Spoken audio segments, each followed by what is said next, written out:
बहुत बढ़िया स्वागत किया, बहुत बड़ा सम्मान किया मेरा। इस सब के लिए तहे दिल से आप सभी को धन्यवाद। इस ईदगाह के मैंने बहुत चक्कर काटे हैं, लेकिन मैं बाहर से गुजरता था रमजान के दौरान, ईद के दौरान यहाँ बहुत गंदगी थी, बहुत ज्यादा गंदगी थी। जो यहाँ के रहने वाले हैं उनको पता होगा। तो आज बहुत अच्छा लग रहा है कि साफ सुथरा है, फिर भी इस तरफ दाहिने तरफ काफी अभी कूड़ा भरा पड़ा है। तो मैं आप सभी से गुजारिश करूंगा, जैसे आज आप लोग आ गए हो, किसी संडे को सब लोग आ जाओ यहाँ पे और इसको एकदम साफ कर दो। कम से कम अगले ईद में ऐसा नहीं होना चाहिए कि यहाँ पे गंदगी हो, फिर मैंने 2 दिन पहले मैं आया, फिर मुझे बताना पड़ा, फिर सफाई करवानी पड़ी। वो नौबत नहीं आनी चाहिए। ये हमेशा हमेशा स्वच्छ रहे, साफ रहे, किसी ईद का इंतजार ना करना पड़े, प्रतिदिन साफ रहे। दूसरी बात, मैं पिछली बार मैं डोला में भी गया था, मैंने नोटिस की थी, हम हमेशा पुरुषों का सद्भावना सम्मेलन करते हैं, महिलाओं को पीछे छोड़ देते हैं। मैं आपको एकदम हिस्ट्री की एक बात बताता हूँ, बहुत पुरानी नहीं है, मुश्किल से शायद 7 या 10 साल पुरानी बात है। अफ्रीका में एक देश था, मैं कंफ्यूज हूं, या तो लाइबेरिया था या सियरा लियोन था, इनमें से कोई एक कंट्री था। वहां पे एक सिविल वॉर चल रहा था, लोग आपस में लड़ रहे थे और हजारों की संख्या में लोग मारे जा रहे थे। वहां की महिलाओं ने डिसाइड किया कि ये हमारे शौहर, हमारे हस्बैंड दिन में लड़ते हैं, रात में घर में आते हैं, तो सारी महिलाओं ने डिसाइड किया कि रात में हम घर में घुसने नहीं देंगे। उन्होंने घुसने नहीं दिया और 1 हफ्ते के अंदर वो सिविल वॉर खत्म हो गया। गृह युद्ध जो उस देश में चल रहा था, वो गृह युद्ध समाप्त हो गया। हम लोग अंडर एस्टिमेट करते हैं अपनी महिलाओं को।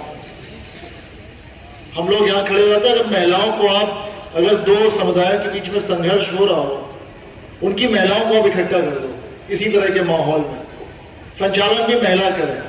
मैं बिल्कुल आश्वस्त होकर आपसे कह रहा हूं कि एक दिन में सारी समस्याओं का समाधान हो जाए। ना हमें किसी धार्मिक ग्रंथ को कोट करना पड़ेगा, ना कोई इतिहास बताना पड़ेगा। कोई पत्नी नहीं चाहेगी कि उसका पति शहीद हो या मारा जाए। कोई बहन नहीं चाहेगी कि उसके भाई की हत्या हो। कोई मां नहीं चाहेगी कि उसका लड़का मारा जाए। कोई मां नहीं चाहेगी। तो अगर हम उनको जोड़ दें तो सारी समस्याओं का हल आराम से हो सकता है। तो मैं गुजारिश करूंगा जमीयत उलेमा हिंद से कि अगली बार ऐसा सम्मेलन जहां भी करें तो महिलाओं का एक सेपरेट सम्मेलन जरूर करें। उसमें हर एक वर्ग की महिलाओं को बुलाएं, हर उम्र की महिलाओं को बुलाएं। तीसरा मेरा अनुरोध रहेगा कि देश की बात हो रही है, देश तभी गुलाम होता है, कभी देश को कोई बाहरी शक्ति गुलाम नहीं करती, कभी नहीं कर सकती। अपने देश हिंदुस्तान, जिसकी आबादी 130 करोड़, 1.3 बिलियन, उसको कौन गुलाम कर सकता है? उसको गुलाम तभी कोई कर सकता है जब हम उसका साथ दें। जब अंदर से इतने कमजोर हो जाए, आपस में लड़ लड़ के, अंग्रेज कितने थे? मुट्ठी भर थे, मुट्ठी भर।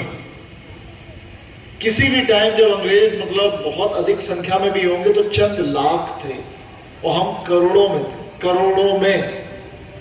उसके बाद भी चंद लाख लोगों ने हम करोड़ों पे राज किया और कई सदियों राज किया।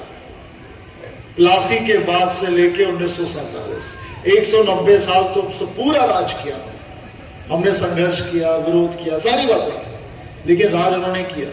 क्यों किया? क्योंकि डिवाइड एंड रूल, हमारी कमियों को हमारे खिलाफ इस्तेमाल करना, हमारे लोगों में डिवीजन डालना, हिंदू मुसलमान हो, चाहे हिंदुओं के बीच में हो, मुसलमानों के बीच में भी हो, तरह तरह की डिवीजन को एक्सप्लॉइट करना और उससे देश को कमजोर करना, खोखला करना। और हर देश में, ये अकेले अपने देश की कमी नहीं है, ये दुनिया के हर देश में इस तरह के लोग पाए जाते हैं और पाए जाते रहेंगे, जो अपने स्वार्थवश, अपने निजी स्वार्थवश दुश्मनों का साथ देते हैं। वो कोई भी हो सकता है। आप देश की बात छोड़ दो, आपके घर में आपका अगर किसी पड़ोसी से झगड़ा हो रहा है तो कई बार ऐसा होता है कि आपका भाई उनका साथ दे देता है, कई बार ऐसा होता है। तो देश तो बहुत बड़ी बात होगी, हमारे घर, हमारे मोहल्लों में ऐसी बात हो जाती है। तो ये हमें एक्सपेक्ट करना चाहिए कि ऐसे लोग भी होंगे, लेकिन वो सफल तब होंगे जब हम उनको सफल होने देंगे। अगर हम लोगों ने डिसाइड कर लिया कि चाहे कोई कुछ भी करे, हमें बिखरना नहीं है, हमें टूटना नहीं है, तो दुनिया की कोई ताकत नहीं कर सकती, चाहे कोई कितना भी प्रयास कर ले। और हमेशा जो हमारे दिमाग में पूर्वाग्रह होते हैं, बायसनेस होती है, प्रेजुडिस होती है कि भाई अगर गोकशी की है तो वो किसी मुस्लिम ने की होगी, ये दिमाग में पहले से चला आ रहा है, और फिर हम बिल्कुल मान लेते हैं कि भाई गोकशी है तो मुस्लिम ने की होगी। उसी तरह भी शाहजहांपुर वाला केस है, सबके सामने है कि मस्जिद में घुस के कुरान के साथ बेअदबी की गई, उसमें फाइनली कौन निकल के आया? मुस्लिम। लेकिन पहले क्या सोचा गया कि किसी गैर मुस्लिम ने की होगी। तो जो हमारे दिमाग में चीज घुसी उसको निकाले, बिल्कुल ओपन माइंड से। कोई भी घटना हो, कहीं भी किसी भी हमारे मंदिर में घटना हो, मस्जिद में हो, या धार्मिक ग्रंथ के साथ हो, गाय के साथ हो, खुले दिमाग से उसको लेना है और हर तरीके से सोचना। हो सकता है कि घटना करवा के अपना निजी स्वार्थ सिद्ध करना चाह रहा था, बहुत आराम से हो सकता है। मैं बहुत छोटा था तो मैं मतलब 1920-1930 की जो एक तमस टीवी सीरियल आता था, टीवी पे आप कई लोगों ने देखा होगा, उसमें आता था कि भाई मस्जिद है तो दंगा करवाना है, सुअर डाल दो, होता था ना। और मंदिर में दंगा करवाना है तो गोमांस डाल दो। और ये फॉर्मूला अभी तक चल रहा है। क्यों चल रहा है मुझे समझ में नहीं आ रहा। हम लोग अभी तक उतने ही ना समझ है जो 100 साल पहले थे, अभी तक हम लोग नहीं समझ पाते इन चीजों को। और कई बार इस तरह के अटेम्प्ट होते रहते हैं, तो हमें इन चीजों को देखना चाहिए कि भाई क्या है, भाई कौन डालेगा। अब मैं बताऊं, कोई भी धार्मिक व्यक्ति, चाहे मुस्लिम हो चाहे हिंदू हो, कोई भी धर्म को मानने वाला, कोई भी कानून को मानने वाला, कोई भी भारत देश में विश्वास करने वाला, कोई भी लॉयल आदमी, पेट्रियोटिक आदमी कभी ये नहीं चाहेगा कि किसी मस्जिद में सुअर डाला जाए या किसी मंदिर में गोमांस डाला जाए, कोई नहीं चाहेगा। तो आप सोच लो कौन कर रहे हैं? चंद लोग जो अपना निजी स्वार्थ या पैसों के कारण या किसी राजनीतिक स्वार्थ के कारण ऐसा कर रहे हैं। तो उनकी साजिश में हमें नहीं शामिल होना है और ना ही उनके मंसूबों को सफल होने देना। ये मतलब बहुत बड़ी जिम्मेदारी है हम सभी की, क्योंकि फिर इस सम्मेलन का कोई मतलब नहीं हो जाएगा कि इस सम्मेलन के बाद हम लड़ जाएं बाद में जाके, कोई मतलब नहीं है सम्मेलन का। फिर ये टाइम पास रहेगा कि हम लोग आए, बातचीत सुनी और घर जाके वही सिस्टम चालू। तो कम से कम इतना अच्छा सम्मेलन हो रहा है, इतनी बड़ी बातें बताई जा रही है, उसको हम लें, आत्मसात करें और उस मोहल्ले में हमेशा इस चीज को रखें कि एकता बनी रहे। एकता, यूनिटी इज डिवाइन। यूनिटी जो होती है वो डिवाइन होती है, दैवीय होती है।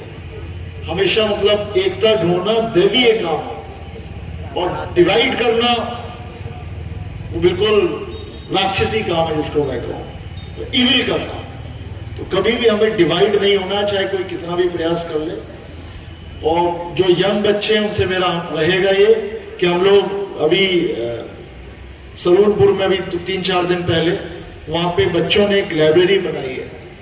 यहाँ पर भी खेकला के कुछ गांव में मैंने देखा है, वहां बच्चों ने लाइब्रेरी बनाई और वहां पे पुस्तकें रखी हुई हैं और बच्चे आते हैं, लड़कियां भी आते हैं, किताबें पढ़ते हैं। अब हो क्या रहा है बीच में, पिछले 5 सालों में हमारे बच्चे, हमारी यंग जनरेशन, उसमें नाबालिग भी बहुत सारे लोग हैं, वो सोशल मीडिया पे बहुत ज्यादा जा रहे हैं। तो सोशल मीडिया एक ऐसी चीज है, मैसेज तो उल्टे सीधे हम लोग भेज ही देते हैं, हमारी मेमोरी पे बहुत ही खराब असर पड़ता है उसका। अब दिन रात 4-5 घंटे अगर आप मोबाइल के सामने रहोगे तो उसका विपरीत असर पड़ता है, बहुत विपरीत असर पड़ता है। तो कम से कम हम अपने बच्चों को यहाँ पे रटौल में और हर गांव में मैं कहूँगा एक लाइब्रेरी जरूर बनाएं और वहां पे अपने बच्चों को भेजें, उनसे मोबाइल फोन ले लें, स्मार्टफोन का इस्तेमाल वो तभी करें जब आवश्यकता हो उसकी, टाइम पास करने के लिए नहीं, फालतू मैसेज फॉरवर्ड करने के लिए नहीं, क्योंकि इतनी गंदगी भरी हुई है वहां पे। ऐसे ऐसे मैसेज मैंने आप सबने देखे होंगे, बताने की आवश्यकता नहीं है।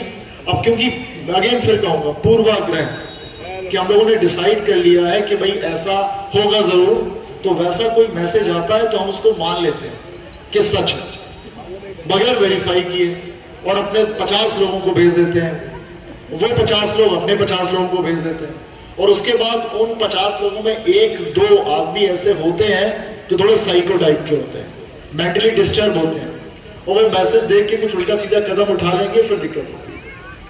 तो ऐसा कोई भी मैसेज हम लोग फॉरवर्ड ना करें जिससे अफवाहों को बल मिले, जिससे जो असामाजिक तत्व हैं जो हमारे बीच में भेदभाव उत्पन्न करना चाहते हैं उनको सफलता मिले। ऐसा कोई भी हम लोग उनके कार्य में बिल्कुल भी मतलब उनकी मदद ना करें और उनके कार्य में रुकावट डालें, उनके मंसूबों को सफल ना होने दें, ये हम लोग प्रण करें। और आप सभी को ढेरों शुभकामनाएं। मुझे अन्य एक कार्यक्रम में जाना था, बहुत बहुत धन्यवाद, आपने मुझे बुलाया और मुझे पूरा विश्वास है, मैं पूरी तरीके से आश्वस्त हूँ। और मैं सभी को बताना चाहूँगा जो मंचासीन हमारे महानुभाव हैं यहाँ पे, एक बहुत बड़ी घटना हुई थी यहाँ पे 1 सितंबर को, शायद if I am not wrong, हाँ 1 सितंबर की घटना थी। और अटोल के वासियों ने बहुत धैर्य के साथ उसका सामना किया, प्रशासन का पूरा सहयोग किया और मैं सबका पूरे सहयोग का मैं आभारी हूं और आभारी रहूंगा, क्योंकि आपके कारण यहाँ पे कोई भी सांप्रदायिक तनाव उत्पन्न नहीं हुआ और सांप्रदायिक हिंसा नहीं हुई। तो आप सभी लोग बधाई के पात्र हैं। बहुत बहुत धन्यवाद आप सभी का। जय हिंद, जय भारत। बहुत अच्छी बात है हमारे एसपी साहब ने की, हम उनके लिए एक नारा जरूर लगाएंगे।